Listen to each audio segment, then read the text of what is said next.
joining me on the podcast today is Mr. Clark Wayne Osborne. Hello. And Ms. Willow Sophia Burton. Hi. So it's a collaboration time between my podcast and yours. Yeah. Music, I don't know enough to talk about. So hopefully I had to bring in experts. Fortunately, And you brought me in. You're close enough. So, okay. Geographically.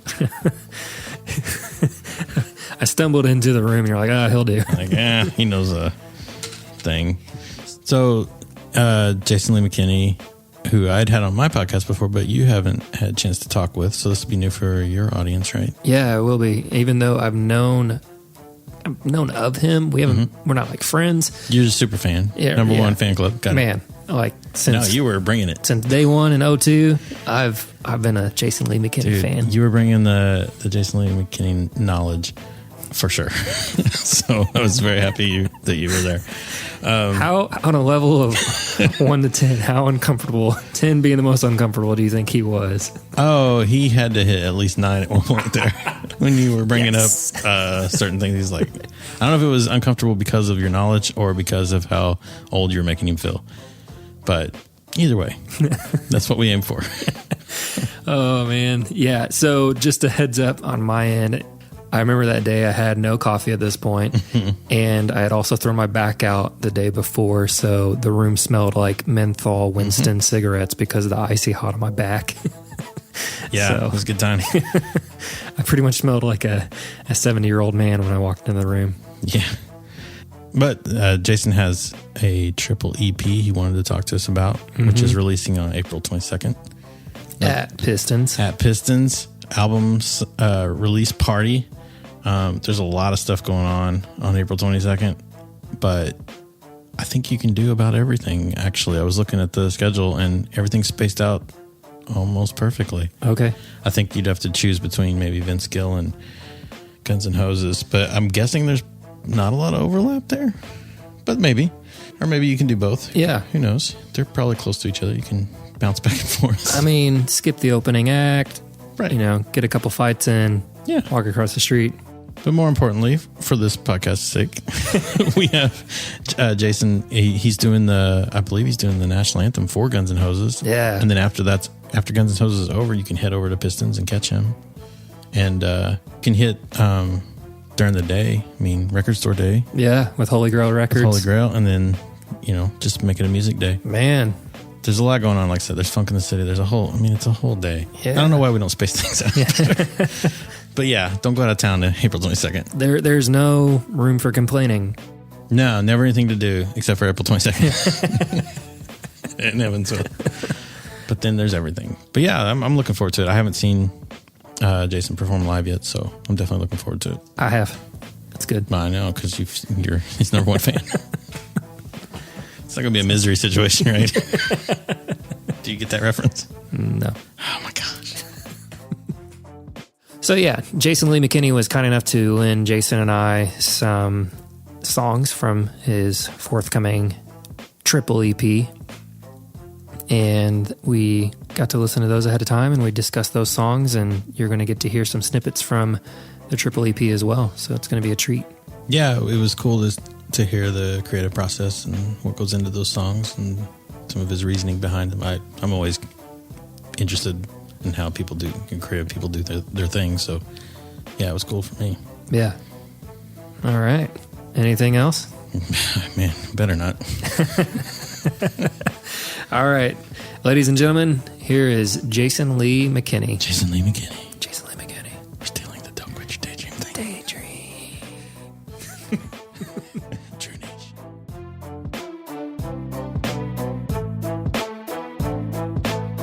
You've got a EP releasing soon, or 3 EPs. Triple EP, Triple EP, which they're cool because you have different styles for each EP. It's Sacred, Soul, and Southern.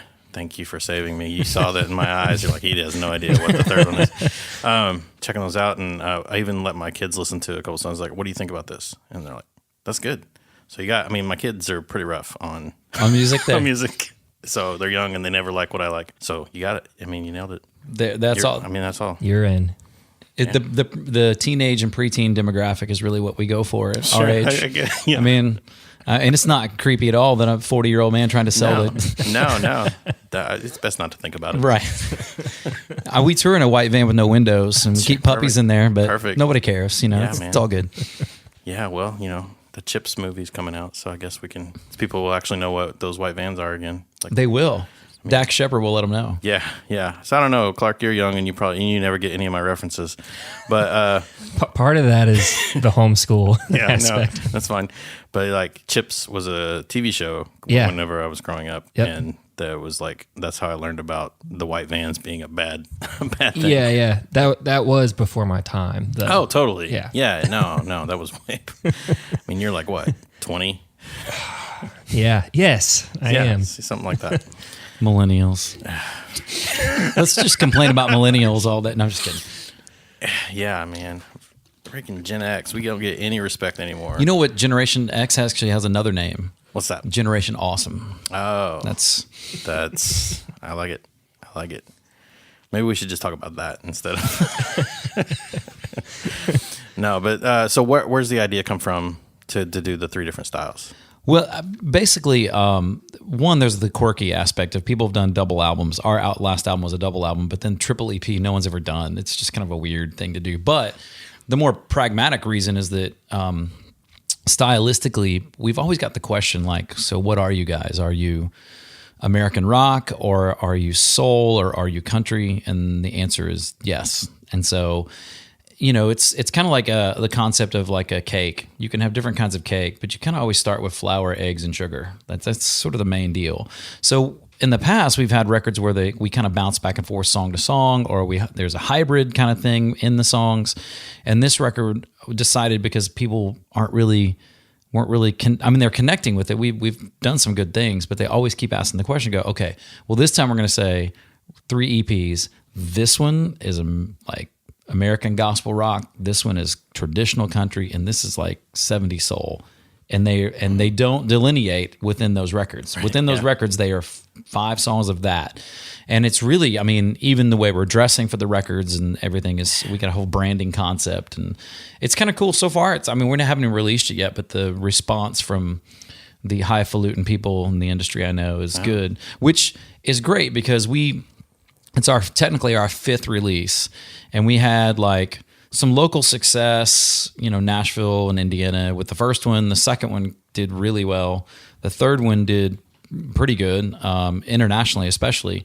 And then the last album didn't do well at all. So we went back to the drawing board on this one, and we thought the last one was great, but it just kind of shows sometimes you don't, for whatever reason. I mean, we had a single in Texas that went top 10, but that didn't translate to album sales.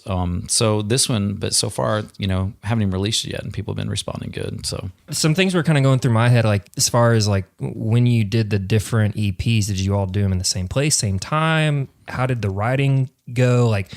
Did you just focus on the soul stuff for a period of time and then switch over to Southern, or did it just kind of all funnel in? Well, recording wise, we did it all together. Okay. We're big proponents. All our records we've done all in the same room, all live. We don't do the piecemeal, you cut the drums and then you cut the bass, and we're all cutting at the same time. What? That's great. And that's really cool. We basically do 4 takes and we comp from there, and then we're done. Okay. So I think you lose some perfection, but what you lose in perfection, you gain in vibe. That it's just, there's something about, like Joe Walsh said, there's something about 5 people in a room playing music together that you can't get if you try to make it so perfect one at a time. Absolutely. So, and then as far as the writing, I wrote it just kind of as I went, as I got inspired. So there wasn't really, I knew the buckets I wanted to put stuff in, but it wasn't like I wrote all the Southern record and then all this, I just kind of bounced around, but I knew I needed 5 for this bucket and 5 for that bucket and 5 for that bucket kind of thing. So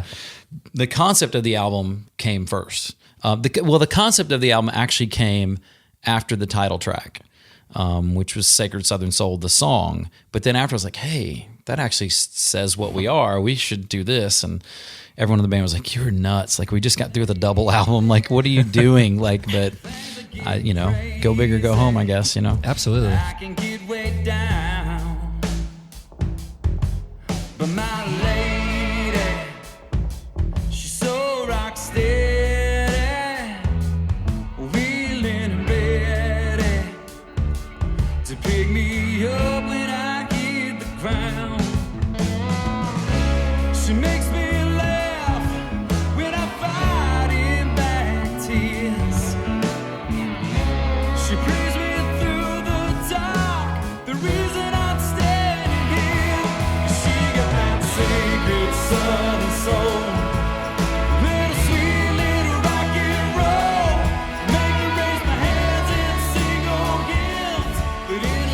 from that song alone, I kind of got an Allman Brothers meets Muscle Shoals kind of vibe. Like, I think it was that song where did your bass player play a P bass? Do you know? Did. Okay, He did, yeah. like because that totally comes through, and I was just like, that sound is awesome. Like what we did is we had David Hood come in and play. Okay. I'm just kidding.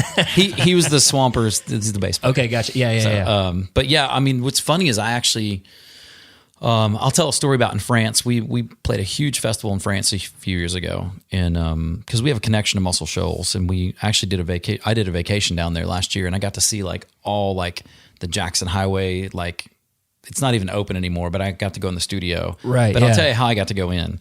Got a tour of fame, all that sort of stuff. But we were playing in France, and so all the artists are backstage. And this is a huge festival. It's like 30,000 people. You know, kind of like when we play here in Evansville, except minus 29,600. And oh, sorry. Anyway, so huge festival, and so all the acts are backstage, and we're watching on TV whoever's up on stage because it's broadcast on national TV and all that sort of stuff. So we're sitting there, and guys were talking in one of the other bands named Skinny Molly, and they're kind of a Skinner-ish thing. I was like, oh, Skinner, you know, they recorded Muscle Shoals, and one of the guys was like, yeah, I'm from Muscle Shoals. And I was like, oh, cool. Do you know any of the Swampers? He's like, yeah, I know them a little bit. Yeah. And kind of grinned. And so then we went on, we played, they played, and then everyone went and like painted the town in France. And someone said, what's Jay's last name, the guitar player guy? And it's like, his last name's Johnson. It's like, oh, Jay Johnson. Okay, cool. And they said, like, Jimmy Johnson, the guy that played one of the Swampers guitar player's son. I was like, man, now it made me look like an idiot. Cause he's like, yeah, I know him a little bit. It's like, it's your dad. Like, you know him a lot. So, right. But, so then I contacted Jay, and Jay took me around, and like, man, his dad played like that, you know, Main Street, Bob Seger, like that's his dad. Like his Mustang Sally, that riff, that's his dad. Like he's not some dude covering it. That's his dad that did it. Yeah. The funny thing, you told a story about they were touring in England, just the two of them, the father, son. And somebody come up to his dad and said, hey man, how do you exactly play the riff to Mustang Sally? He's like, I have no idea. He said it was one day 40 years ago for me. Everyone else worries about it. He said, after that day, I never thought about it again. And so yeah, there's definitely a Muscle Shoals connection. And our bass player's favorite band in the world is the Allman Brothers. So, I mean, I always kind of get a little nervous with the Southern rock label because I'm just, you know, American classic rock, blues, soul, but the Southern rock just seems kind of War of Northern Aggression-ish kind of thing, right. Confederate flag waving. It's like, that's not me, but, right. But I mean, you can't like, but then again, you know, there is some of those elements because I love, like, my favorite guitar player in the world is Derek Trucks. He's so good. He's just, could watch him forever. But yeah, there's definitely, I take that as a compliment that the Muscle Shoals thing, because like some of the best music ever created came out of there. Yeah. I've been down there a few times. I haven't been in the studio yet. Like that's like a goal of mine as a studio owner. Like I want to go to. They're supposed to open the Jackson Highway one. Okay. Up as a museum, the original, because they moved it out to Cypress Moon like in the 80s. Mm-hmm. But the original building after the Swampers left. The stone building. Yeah. Yeah. I toured that, and they even have like the original tile on it and says, you know, David Hood sat here from 1972 to 1986 kind of thing. It's pretty cool. That's awesome. Do you have a release date yet? Yeah, actually the April 22nd is the release date. Right. Okay. And digitally it'll be 3 separate records. Physically it's going to be 1. Oh, cool. Just because it's cost prohibitive. Yeah. There's that. And it's triple vinyl, of course. Yeah, that would be, wow. This costs us $40. So what are you going to pay for it? Not that much. Yeah, exactly. Sorry. Tying, I guess, a little bit of Evansville in it here. Are you coming through Evansville anytime this year to tour with the new music? Or? Actually, the first album release we're doing at Pistons on April 22nd. So, yeah, we're going to do the first release there, and then we're going to do a release in Nashville. And actually, we're going to go Evansville, then Memphis, and then because we record mostly in Memphis, and then Nashville, and then we take off for a month-long Armed Forces tour, where we're going to be in Qatar and Kuwait and United Arab Immigrants and Djibouti, which the capital of Djibouti is Djibouti. Snickers commercial. And I mean, we're going to be everywhere doing an Armed Forces tour for a month, and then come back and We haven't done a ton of shows. We did like the San Antonio Rodeo this year, but we took a few months off. But once we hit April, we're going to be, right now we have about 60 scheduled. We're hoping to do about 80 shows, which thrills everyone but our wives. But yeah, man, it's going to be great. Like we've done a lot of overseas stuff, but I've never been to the Middle East before. So it's going to be new. Yeah. How does that even come up? How do you get, like, is this somebody just contact you and say, hey, the Air Force wants you over here or something? Well, we had friends who've done Armed Forces tours and they recommended us. So it's kind of you got to be recommended by somebody who's in, and it's, it's an honor to do it. Those people are over there protecting, us and other people. And so if they can die for us, the least we can do is play a few tunes for them. It's also a great chance to see, music has not made me rich, but I definitely have seen the world, and it's pretty cool that, we've been to Paris and seen the bunkers in Poland, and I've walked up and down Grafton Street in Dublin, and there's some pretty cool experiences that we've had. And so this will be new. None of us have been to the Middle East. It'll be great to be over there. Hopefully everything will be safe and nobody will decide they want to, get too out of control. But we're really excited about it. It's gonna be great to go over there and play for the troops. So, like I said, it's a month-long thing. We're pretty stoked about it. So you're from Evansville originally? Born and raised? I was born at Deaconess Hospital, man. Oh, I'm right the real on. deal. Yeah, man. And so when did you move down to Nashville? Was it 2000 when I got my first record? We were talking earlier about Jeremy Edmondson. Okay. Jeremy was the drummer for that band the last year, and he quit. Not in a bad way. Jeremy's a sweetheart, but he quit in a good way. But he quit our showcase, which we got 3 record deals offered. Him and the bass player and the guitar player quit. It was just me and the keyboard player. And so then we were like, there's only 2 of us now. I guess we split that advance 2 ways instead of 5. So, and we went off and did that thing for a few years. And then I spent some time as a staff songwriter after that imploded. I was label mates with Katy Perry when she was 15, and she was annoying. She was the most annoying, hyperactive, like walk in your dressing room on tour and throw Skittles at you. It's like, really? Grow you don't up. say. Yeah, grow up. Anyway, I should have been way nicer to her because our careers have not taken the same trajectory. So was that Spin Around that you guys? It was. Okay. It was, yeah. I remember seeing, it had to have been you then, the Evansville I was thinner. Courier and Press in 98, 99. You were on the front page singing, had spiky hair. I did. If I remember right? Yeah. Spiky hair, and I was about a few pounds lighter, but we won't talk about that. My metabolism was much better then. But so I've been doing music professionally pretty much since I was 19, except for 3 years. 3 years in Nashville, I left. I went through a divorce, and so I went and worked corporate America for a while, which actually taught me a lot about business. I actually got an MBA and got a doctorate, and I also teach. I'm the chair of the music business department in Memphis. Okay. And then I run a record label for the school as well. Other than those 3 years, I've been a professional musician my whole life. What came first? Writing, guitar? Oh, I was a drummer first. Really? Yeah. I was from like 4th grade. I remember they went in, they had This Is Our Story. And so I knew I didn't want to play recorder because that was lame. I only did that because I had to. Right. And then they came in like, what do you want to play? I was like, I want to play guitar. And they're like, we don't have that in band. I was like, what do you have? And they're like, we have trumpet. And I was like, nah, I'm good. We have flute. And I was like, seriously? I was like, what about the drums? I like to do things loud. And they're like, yeah. So I ended up playing drums. Actually, I have a degree in percussion and voice. And I didn't start playing guitar until I was in my 20s. And I'm still not very good, but good enough to write. I always wanted to be a writer. That if someone says, "What are you?" I would say a writer. I'm not a great vocalist. I'm certainly not a great guitar player, but I feel pretty good. Like I connect with words and wordplay and for sure hidden meanings and all that sort of stuff pretty good. Yeah, I think that's something that I've noticed consistently. Whenever I was watching you, when I was in high school, you guys were doing Lost Anthem. Mm-hmm. Swear, and you're I'm making not me feel saying old right now. No, that's right.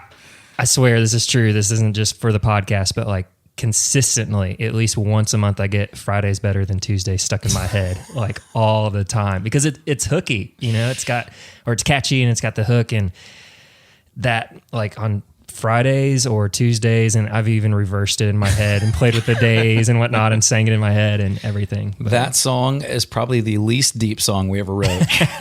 We were discussing when to have practice, and we said, "Well, what about the Wednesday?" And like, and ended up being like, Friday's better than Tuesday, and then it just sort of went from there. So. It's really one of those songs that like 10 minutes later it was done. The ones I slaved over don't stick in people's heads, but right. It's the whole Warrant cherry pie thing. I love it. Hopefully he can mention like 3 or 4 more times, like, yeah, when I was like 4 and you were in that band. I know, yeah. You're way older is what he's trying to say. Oh man. Yeah, he's good for that. And I know nothing about the music industry, but like you're just putting out the EP and then you're taking off. How does the promotion, how do you handle that as far as getting the word out and just, you're in a different country at this point. But, right. So how are you going to handle all that? Well, how you promote in the music industry depends on your budget. Okay. That's a big thing. But for us, we're hitting a lot of doing things like this podcast. There's places where I know I can get the CD reviewed. We've had a few reviews. Actually, News for You is the first place I did. But we're doing some like I Love Memphis blog and some of the Memphis places. Okay, sure. And the great thing for us is when, our styles are what we discussed before, it kind of all falls under that Americana umbrella. And so it's sort of a niche thing. So it's easier to reach the top levels. Like it's not like contacting Billboard and being like, hey, we can cover because they don't cover anyone Americana unless you're Sturgill Simpson. So it doesn't really matter. Now, as far as when we're gone, when we've been gone to Europe touring, we can still do some promotion stuff back here.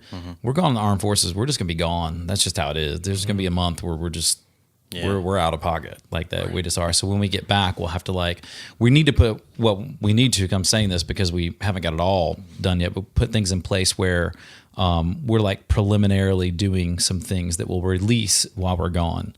So like bloggers say, hey, we're going to do a review, and I'll be like, hey, can you actually wait and publish that in the middle of May so that something is happening even while I'm gone, there's movement. But the other thing too is we can post pictures and some video while we're in the armed forces. There's certain places that they're like, yeah, man, take pictures, put up video, even video of your performance and all that sort of stuff. But I think and we're still, contracts are flying back and forth. We've signed the agreement to do it, but like, I think the impression we're getting from the stuff we're reading is you can be like, hey, we're performing tonight at this armed forces base, and you just don't say what base it is and what country it's in. It's just sort of we're here somewhere in the Middle East. So that way you don't get, and we're not going to put our tour itinerary up of we're going to be at this airport at this time. So rumor has it, not everyone loves Americans. So we may not want to. I've seen this.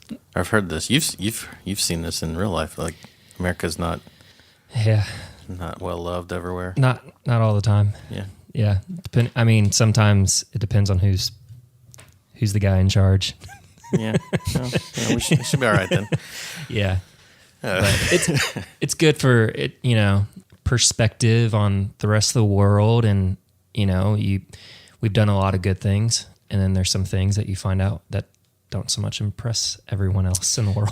Yeah, when I was in France, they have this weird idea about like what it's like here though, because of the guns. They're like, we had a translator. Yeah. They're like, so you always afraid at night? Do you like when you walk the streets? Like how many gunshots? Like normally none. There's like it's not. Yeah, it's not the Wild West over here. It's yes, we own more guns than anyone, but it's not quite what you're thinking. Like, but I think their perspective is they only. Like they'll see like the Ferguson stuff, but they don't see like the normal nightly news. So the only time they hear about America is like, oh, some mass shooting, Virginia Tech kind of thing. They don't ever hear like the normal. But there's this weird thing too. Like traveling gives you a really interesting perspective on culture, and a really like going back to France. Like we climbed this lava structure up to this church that was built in 1100, and it's like there's nothing here that's not native that's 1100. It's like, wow, Christianity is way older than America. Most Americans don't realize that. Yeah. And so we have this sort of, we're very nationalistic in and that's part of what's made us great. I mean, it's kind of like someone's personality. You know, like if somebody's like really strong-willed, like that can actually be a really good thing. But it can also have its negatives. I think any positive has a negative. Our national pride is kind of what's made America awesome, but it's also brought about the whole, you know, caricature of us, of America, you know, kind of thing. But there's also some things you don't even realize are there. Like talking to some friends in Belgium, and they were like, somebody breaks in your house, and these were like Christian people. So they were trying to get our mores, like, you know, what are our mores? What are the things we hold tight? Mm-hmm. They're like, so if somebody breaks in your house and they have intent to rape or kill your wife, you can like restrain them, but you wouldn't hurt them, will you? And I was like, as a mayor, I was like, no, I'd kill them. I'd stomp their brains in. You try to hurt my wife, I'm gonna kill you. They're like, but wouldn't you feel awful? No, I don't feel bad at all. And there's part of that you go, well, yeah, why not? But then their perspective on nudity is way different than us. Right. Like, nudity is no big deal. And us, we're like, we can't do that. And so I'm not saying that they shouldn't perhaps pull back on theirs, but it also makes you think about ours. Like, wait, maybe we are too violent. And so I think traveling, and I'm not trying to disparage America or Europeans. I'm just saying traveling and visiting other cultures at least makes you think through things that you just typically accept without thinking about them. Sure. If you only live in America your whole life, you never visit anywhere else, there are certain things you're going to accept just because you've not been exposed to anything different. That doesn't mean you have to change who you are, but at least to have thoroughly thought through it, I think is different. So we've been challenged in that whole violence thing. Although the bass player told this joke, we were in France and there's all these dignitaries there, like, because this festival, like they bring out like senators and stuff. And so this is pretty funny. The bass player says, hey, do y'all speak German? And they're like, no. And he goes, you're welcome. I was like, that's awesome. Wow. And then they did come back though. One guy come back and he's like, oh, are you guys still an English colony? And he goes, no. He goes, you're welcome. Touche. It's all fair. Fair enough. That's awesome. That's funny. Speaking of perspective like that, have you noticed that changing how you will write like lyrics and stuff? I mean, I guess maybe a broader question is like, where does that come from? Because I always notice when the younger people seem to be putting out, they have all this angst, you know, and they have all these feelings. Younger people like Clark. I'm still waiting for Friday is better than Tuesday's part 2. So what day is better than another day? Maybe like months now. You do months. Yeah. But yeah, just it seems like the younger people have all these hormones and emotions and everything, and that's easy to write about. Maybe not necessarily easy, but it seems easy. I'm struggling with my own question here. But like, where do you find the material to keep writing? I'm kind of going to lead from the Americana perspective, but Americana is where punk rockers go when they grow up.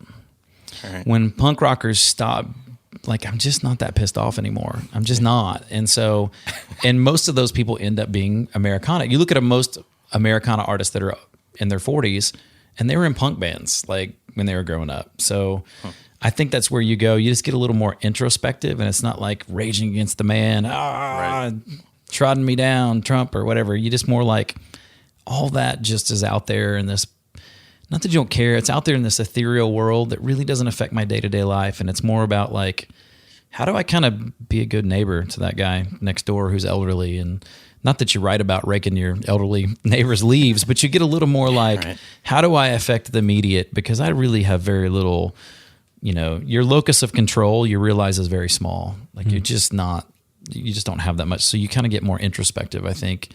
And just kind of, the other thing too is like, I don't think me traveling has changed my writing as much because we're a very American band. We're very, everything, like I said, we're influenced by a lot, like soul, you know, Southern rock, blues, country, but everything I just said is very American stuff. We're not like, you won't hear any Radiohead-ish stuff from us. And it's just not our thing. It's not our, but I think what's changed my writing more than anything, and I don't want to dive off into this too deep because it could be very depressing very quickly, but it's just the realization for the first time in my life that there is more of life in the rearview mirror than there is up ahead. and kind of that mortality thing, going, oh, like intellectually, you know, the end is coming, but there's a difference when you reach the age of going, hey, like our original guitar player died of cancer last year, and there's a song on the record, "See You Soon," that's about him. It's about the last time I saw him, and that's a weird thing when you like, you're literally visiting someone you know for the last time. And so we got up and I hugged him and I started to walk away, and I was like, bye? Like, I don't know what to say here. And he was like, no, man, I'll see you soon.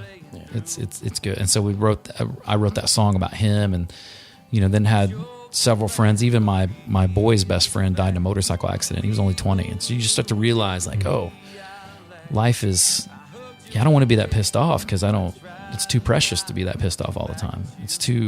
There's too much good about it to focus on the negative.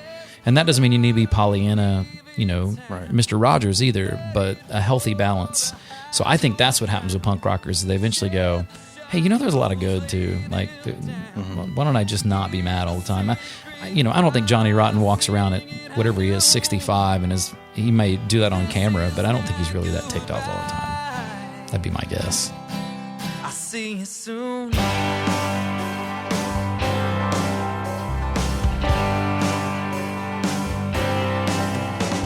You told me to soldier on, keep on writing our songs, keep dancing like a matador, just make them see red. 'Cause life's too short for keep a score, always leaving one more. This whole scene ain't permanent, we don't always play the radio. I saw a pin recently that had a cowboy hat on it, and then the words over it said "couldn't make it as a punk." Yeah. So just yeah, I agree. You know, I see especially guys that I've looked up to growing up listening to punk rock and seeing them kind of shift to this more Western kind of feel. It's like, oh, okay, cool. Like you're giving me something to look forward to, or you're giving me something else to chew on other than like what you were saying, like fighting against something. Now it's like, okay, now just dealing with it. Right. Or just walking through it, as opposed to just saying that's wrong and that's wrong. And that's something that I think as I'm growing older, I'm recognizing that in people that are 10 and 15 years younger than me. There seems to be, especially with social media, you just hear a lot of finger pointing all the time, and not as much like, hey, like this is just perspective, and this is gained wisdom. And that's something I miss even in personal conversations with people. And so to see or to hear that in songs is always encouraging, because I don't know, I guess I'm just getting more and more dissatisfied with music because it seems like there's not a lot of depth to things. Yeah, I think the golden era of music was the 70s. Okay. For every genre. Like, you know, in country. Especially disco. Yeah. You had to go to the one area that, like, you pulled out the one. It's like going, man, chocolate's really good, except when it's tainted, except when it's not sugared. You know, but so 70s, like country, like you had like Willie and Waylon and Merle Haggard and George Jones and Conway Twitty, all in their like just really good, Dolly Parton in their prime. And then soul, you had Marvin Gaye putting out What's Going On. You had Earth, Wind and Fire. You had Sly and the Family Stone. You had like really good R&B. Michael Jackson's first record, Off the Wall. Prince coming out of rock. You had Zeppelin and Rush and, you know, all these great rock bands. Tom Petty came to, you know, even the pop rock, like everything, even pop. You had Elton John and Billy Joel and James Taylor and all these, every genre. It was just, you know, funk. You had George Clinton, and it's just, and I think the reason why is FM radio hadn't taken over yet. It was still AM and FM together. And AM radio being an album format, you didn't have to worry about a 3.5 minute song. The other thing is record, back then, contrary to now, music made more money than sports and movies combined. It was the number one go-to entertainment vehicle. So labels had extra money to spend. So bands and artists could grow into themselves, their own sound. You know, it wasn't until like the third record that Aerosmith broke. So their first 2 records were quote unquote flops because they hadn't grown into themselves. And, you know, James Taylor recorded a whole other first record on Apple Records that I believe Ringo produced, and it sounded like the Beatles. Like it sounded like, and it didn't work. It was awful. Like James Taylor being the Beatles, you know, it's like pickles are great. Yeah. Chocolate's great. Chocolate pickles are awful. That's, I mean, it was kind of that deal. Right. And so he came back and re-recorded the record, you know, his own way, and it was massive. So I think back then there was time for people to grow into themselves, and nobody was expecting a certain formulaic, homogenous sound. So people got to be who they were. The 80s, when it sort of became more corporate and radio, there was I can't remember the guy's name. There's one certain guy, radio stations wanted to make more advertising money. So he came in and did this pilot test on what people wanted to hear. And what the majority of people wanted to hear was 3.5-minute songs from Air Supply and Journey. So that's what they went to. Radio stations went to it because that was business. What it did is it squeezed out everyone else. So then you had to make a 3.5-minute pop song. And now we've gotten to the point where everything is homogenous. There was a study done a few years ago to where there's less melodic variance, way less mastering variance. Everything is just pushed to the max now, and less chord variance in pop music today than 30 years ago. So it's not like it's an opinion. It's like some old crotchety people going, music's not as good as it used to be. It literally is not as varied. You can't say it's not as good because that's subjective, but you can say empirically doesn't have as much variety as it used to. And I think that's why you're easily bored with it. Sure. After you've heard pop song, every now and then there's a great pop song. The problem with it is once you hear that great pop song in like a month, you're going to hear 10 other pop songs that sound just like that pop song because it was good. And so when the music business became truly about more business than music, because you go back to like Atlantic Records and all that, those guys, like they were just guys that loved music that hoped to make a living off of it. Once it became corporate and like the word billions got thrown around, it wasn't about music anymore. And so the one good thing about the technology disruption remember when downloading was a big deal? Like nobody downloads anything ever anymore. It's all streaming. The one good thing about that, and there's plenty of negatives, but the one good thing about the technology disruption is it sort of takes that away. Nobody's making billions anymore. So the people that are still in music are doing it because they love it. And that is slowly going away. And so you're going to find people that are just trying to make a living. They're trying to find 20,000 people who they're their favorite band. And if they find that, and those people will spend $300 a year on them, they'll be a millionaire. But once Bono and Paul McCartney die, there will never, ever, ever be another billionaire in music again. And I don't necessarily think that's a bad thing. Sure. I mean, good on them for being that. I wish it were me, but I just don't think that'll happen again. Yeah. So what are some of the changes that you've seen in the last 20 years as a musician? What are things that maybe you would have felt pushing you to write a hit, or, you know what I mean? Like 20 years ago that maybe you're like, well, that's just different. Yeah. I don't know about the industry pushing me. I just don't think I give a crap anymore. I mean, I really care about music, and I think I'm in the position where I got in this weird place where, Spin Around, I'm going personal here, but Spin Around got signed, and we got signed because we were like a funk band, like a real deal funk band. And then we couldn't get a deal, and it got like really bad. And I had kids, and we were really poor. And I was like, okay, I'm gonna write pop songs. I didn't even know if I could write pop songs. So we wrote pop songs. We got a deal. Great. We can make a living for a year. Label went belly up. Things went bad, fell down, became a writer for a year. I hated that. That's literally like, Tim McGraw is looking for a song that sounds like this. So we're going to meet tomorrow at 10 a.m. and we're going to write a song that sounds just like that. With 20 other guys in the same room. Yeah. And it's just like, that is a skill. And so people say that like, oh, those guys are just writing swill. No, those guys are brilliant at what they do, but I just can't do that. I and I'm not like some purist, but I need the inspiration to be able to do it. I need to be moved by something. Even if it's just a piece of music of going, there's a song on the new album. Like I heard the Justin Timberlake Can't Stop the Feeling. I haven't liked a pop song in years. I'm like, that is a badass pop song. Like I want to write a song like that. Yeah. That's inspiration, or getting moved by a lyric is, and, but so I did that for a year, and then we started Lost Anthem, and we did that our way. We actually owned our own label. And we were on we got on VH1, and what was the MTV that wasn't MTV? Fuse? Was there a Fuse was the thing? Fuse is Canadian, I think. Yeah, we were on Fuse. Whatever the MTV that wasn't, it was supposed to compete, right, but it never really did. We were on that one. And we're really quote unquote doing well. Had a couple college top 20 hits. We had a number 1 on 96 STO. Nice. Was it Hey DJ? It was Hey DJ. Awesome. Yeah. So you are killing it. Lost Anthem trivia champ over here. Yeah. Yeah. And we did all that, but we started our own label 5 years too early, where it took so much money to operate it. Mm-hmm. When I talk about broke, we were broke. Mm-hmm.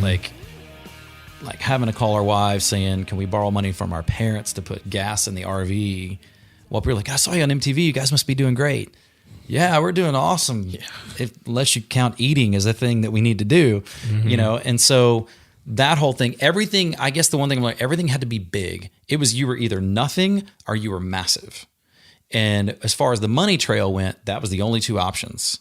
Now, there's all kinds of bands. You're like, I never heard of those guys. Yeah, they made $40,000 a piece last year. That's not a ton, but there is the ability for the middle class. Now, the problem is all the top people are coming down to the middle class, mm-hmm. but there's some of the bottom people that were good that never got, there's some of the bottom because they just suck. That's just reality. Sure. But some of the bottom that were good are rising to the middle class. And I think there's just going to be the middle class in music. Mm. So I think for me, back then, the only way to get to the top was to write a radio hit. Now, radio's kind of irrelevant. Right. And so it's not completely irrelevant. It's mostly irrelevant. And I think it's on its way to being irrelevant. At least traditional clear channel radio. I think you're going to find a return to internet streaming being the equivalent of when Loretta Lynn and her husband went around handing their record mm-hmm. to local stations and saying, please play this. Right. I think it's going to go back to that. And that's a good thing. So I think now you don't have to worry about radio as much. You still have to worry about things being appealing. I mean, there are some bands that are like Rush and Dragon Force and Dream Theater. It's they do that really good. And then other bands are yeah, we're super intricate. It's no, it just sucks. It's just not appealing. Yeah, you did a 7/8 into 11/8 into 5/8 measures, but nobody wants to hear it because it's not any good. You still got to make it something about it's got to be appealing. Right. So I think you still have that, but you can reach that sort of the Seth Godin, the marketing expert guys, 1,000 true fans. Yep. You can reach that easier. And so if you do that, I don't have to worry about pleasing radio. I have to worry about, obviously we want to grow our fan base. We certainly have not arrived in any, and we have ambitions, but I only have to worry about pleasing that target market that we're going after. Mm-hmm. Radio is not really a part of the equation, mm-hmm. if that makes sense. Yeah. By the way, my wife, the song Dear Summer is sort of about her. Okay. Even though she wasn't my wife back then. Jimmy DeTalent, who were in that band together, Lost Anthem, we sat down and I was like, oh, there was this girl, Summer, when I worked at Camp Carson, that she was a camper. And she was pretty cute. I wonder whatever happened to her. I was thinking she'd be cute. I remember thinking that girl's going to be cute when she grows up. I wonder whatever happened to her. I was like, man, that's been, 12 years ago. And Jimmy's like, yeah, man, we're getting old. Thought about it. So the song's not really about her, but we were speaking to, we were writing a letter to a girl named Dear Summer, but we were really writing a letter to our youth as it was leaving. So it's Summer in the song. It was sort of inspired by a conversation about her, but it's actually about us leaving our youth, and we were transitioning into being 30. And it was like that, oh man, it's just like that, it's gone. Which sounds ridiculous now because that's been 10 years ago, but and yet you're still 30. I am still 30. I'm celebrating an anniversary of being 30. Right. When you talked about the labels and stuff, I hear Chance the Rapper's the big example right now. He's independent, not going to go with the label or something. He got offered $10 million and he turned it down. Turned it down. And so I always wonder, I'm like, what does the label bring to the table that, not that I meant to rhyme there, but feel free to use that in the lyric. But what does the label do for you as an artist that you can't do on your own? The two things they have that artists still struggle to get is they have leverage, like relational leverage. Sure. So there's certain like radio promoters that you can't get to unless you have a relationship with them. Gotcha. So it's just they have the relationships and they have the capital. Mm-hmm. You still need capital. And so now for a while people were doing the GoFundMe's and all that. We can have another podcast about how I'm anti those. Sure. But other people are going with investors. At some point you're still going to need money and you still need to know the right people. Mm-hmm. Now what's happening though is those walls are slowly like brick by brick crumbling to where you can actually reach investors. You can actually reach those people slowly. Now it still takes years to build that network, and most people aren't patient enough. So they see going to the label as the quick fix. And it is a quick fix, but I don't know if it's as sustainable. You know, is it better to be the drive-by truckers or Carly Rae Jepsen, who had one massive hit and nowhere? I'd personally take the drive-by truckers. They only have 50,000 fans, but every time they release a record, those 50,000 fans are going to buy it, and they are going to come see them play. Right. And I would rather have that career than, you know, a billion selling single and then nothing else. That's just a personal preference. I don't think one is right or wrong. Right. It's just, do you want to be in the business of being a star, or do you want to be in the business of having a career? And neither is wrong. I think it's bad form for people to cut down one or the other. Mm-hmm. It's just know what business you're in. They're almost two separate businesses. Sure.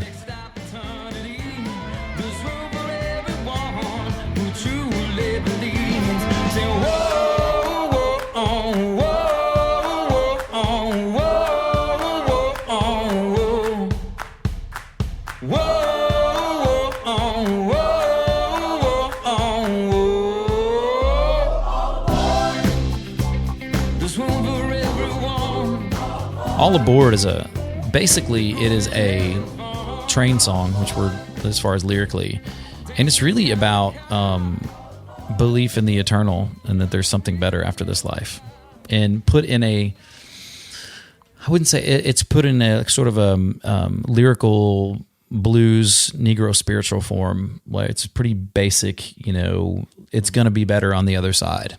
Kind of thing.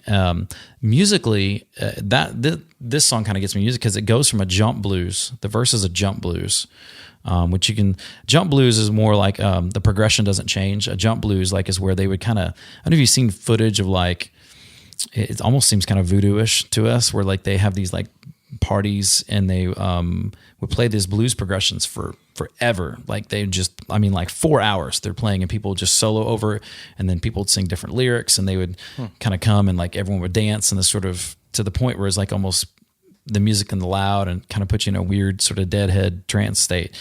But jump blues came from that. So the chord progression doesn't change. It's just this sort of bouncy thing. And then it goes into the chorus where it's really just, it slips to a halftime, just soul, just kind of 70s, almost OJ's kind of thing. And that was the last record, the last song written for the record. And I actually wrote it. It was one of those weird times where I was at the school I teach at. They were doing their end of the year festival, which I'm in charge of. And so I kept sneaking away to my office. Like I would sneak away like, okay, I'm just going to do this much. And I'd record it on my little setup. And then I go back upstairs and see a band. I'm like, I got to go back downstairs because I thought of more. And by the end of that night, I had the full demo, and which was awesome. And that was great. That doesn't happen that way often. But I love that song because it's super high energy and it's got a lot of sing along. There's even, like a gospel choir doing the woo-woos like the OJs would do, the train thing. So I like that song for that reason. That one's, I'd say I'm more attached to because of the music. I will say it's hard as crap to play live. So come see us on the 22nd and watch us mess it up. Yeah, that's an interesting point. This playing live after, because you can in the studio, you say you take four takes, but still you can pick the best right of it. Yeah, and our problem with that song is it's not what we played. We can play our parts, we played it, but the layers, like, because we added vocal stacks on, like, there's a choir, so there's us singing, then there's a gospel choir answering us on certain parts. Now we got to cover that. Like, we got to cover those parts answering back and forth. Makes it a little more difficult. So that's sort of the challenge on that song. Yeah. Well, you can maybe hire out a gospel choir when you're in town. Those are super inexpensive. That wouldn't. It's just a small amount of people, right? Yeah, and I mean, there's, horns on that record and all kinds of stuff.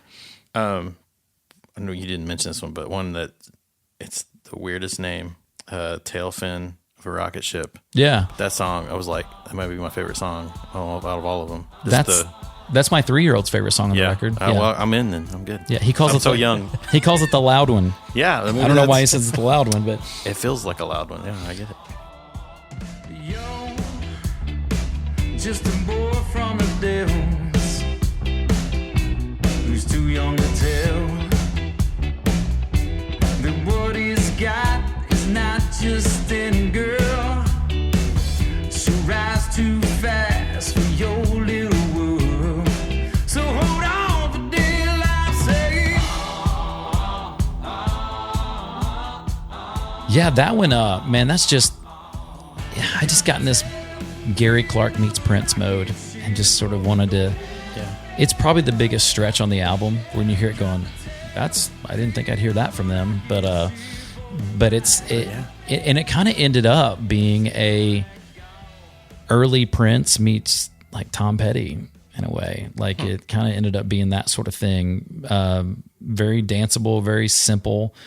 One of the things I tried to do on this record is, even though we were covering a lot of styles, I've been known to be like verbose and like lots of lyrics. Right. This album I tried to make it they go the opposite way, to go very minimalist, simply because it was a challenge. It's not the way I think. And so for me to go, convey these ideas very simply is hard for me to do. And that Tailfin is a prime example of that. There's very few lyrics really. Right.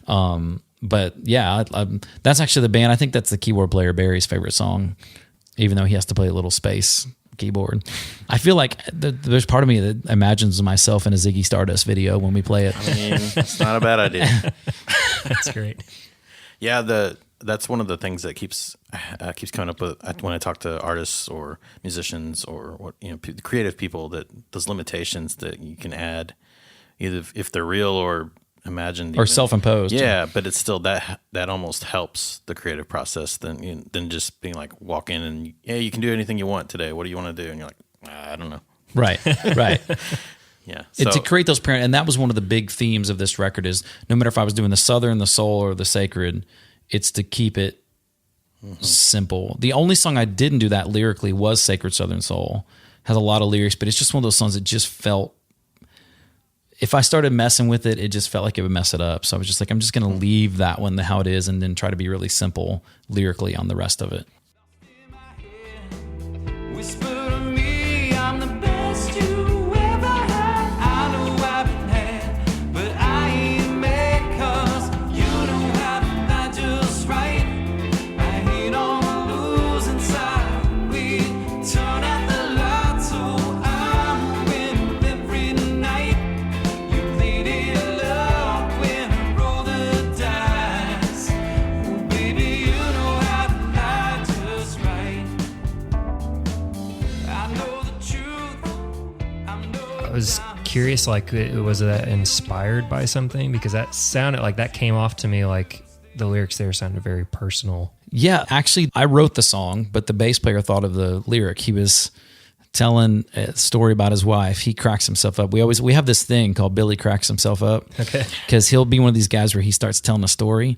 If he really gets laughing, he's one of these guys that hits you while he can't talk, And so one night he was doing that. We were driving home from somewhere and he was hitting, laughing.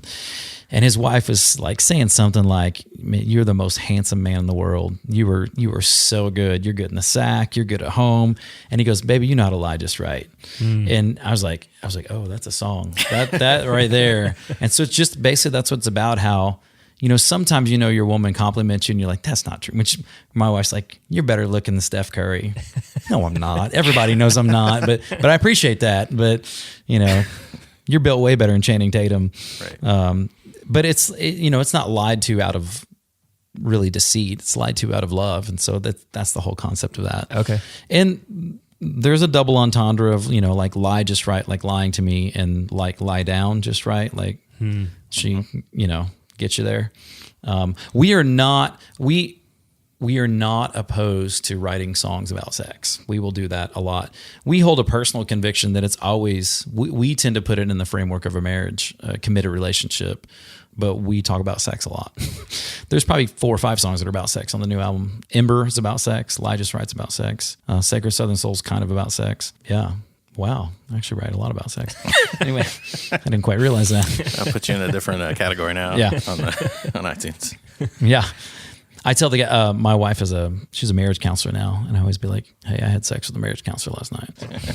She's like, how do you feel about that? Yeah. Pretty good right now. Oh, gosh. The album releases April 22nd. 22nd. Yeah, people should come out to it. That'd be great. I'm counting on you guys to come out. I'll get you guys each an olive apiece from the bar. Whoa. 1 olive each. Whoa. With the red thing in it, with the pimento Oh, in it. my gosh. So you can't pass it up. I mean, I get a lot of things on this podcast, but I've never been olive. Never been promised an olive. 1 green olive. 1 green coming olive. up. That's amazing. I mean, it's worth it, everybody. If you want to get into podcasting, I'll even sound check with Friday's Better Than Tuesday. Ooh. Oh, now I will sound check with it. Now Does your band know the song? They do not, but it's pretty simple. They will now. Yeah. Oh, they have to. They'll have to. It's going to be trending. We tried to pitch that to TGI Fridays. So that would be their theme over Ruby Tuesdays. Yeah. Yeah, it didn't go anywhere, but We could probably start some sort of Twitter war, and then you could come in and save it. And you're like, look, Yeah. here it is. I mean, we could, we'll cut this. We don't need to talk. We don't need to talk about this on air. Well, awesome, Jason. I appreciate you coming in, and thanks for having me. always, Seriously, the better Jason on this episode. So I appreciate it for you coming in. yeah. Did your parents think that they were being original? Man, Have you noticed this? Every guy named Jason, they're like, no, we didn't know anyone. I know. How did none of you know anyone? And then first day- all of you decided. first day of school, it's like 3 other ones. Yeah. You're like, what is going on here? I played on a baseball team with 11 kids. 6 of us were named Jason. Yeah. And that happened to, my son's name is Luke, and we're like, oh, I like Luke. And like, no one's named Luke. Well, like he was on the team with basketball team, and like 4 of them were named Luke. And it's like, oh, cool. I went the other. My kids, I made sure Zeke, Zion, Zakira, and Zakiah. I was like, I'm going to make dang sure nobody has their names. Yep. But you know what? Zion has gotten popular. Yeah. It's like, there's no way that people, We have the hive mind, apparently. Yeah. So, I don't know. Nobody named Clark, though. I don't know anybody. Nope. I don't either. So, Wow. I was named after a best friend of the family. Okay. Yeah. there you go. Yep. Not Superman.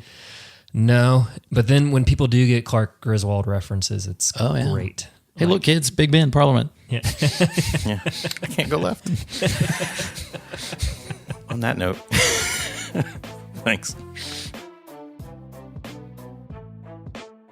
Evansville Podcast is a proud member of the Evansville Podcast Network. To subscribe to the podcast, check out iTunes or go to our website at evansvillepodcast.com. You can follow us on Twitter at EvansvillePod, or you can find us on Facebook at facebook.com/EvansvillePodcast. Thanks for listening. Don't forget about Record Store Days at River City Mercantile on April 22nd, hosted by Holy Grail Records. Good job, everybody.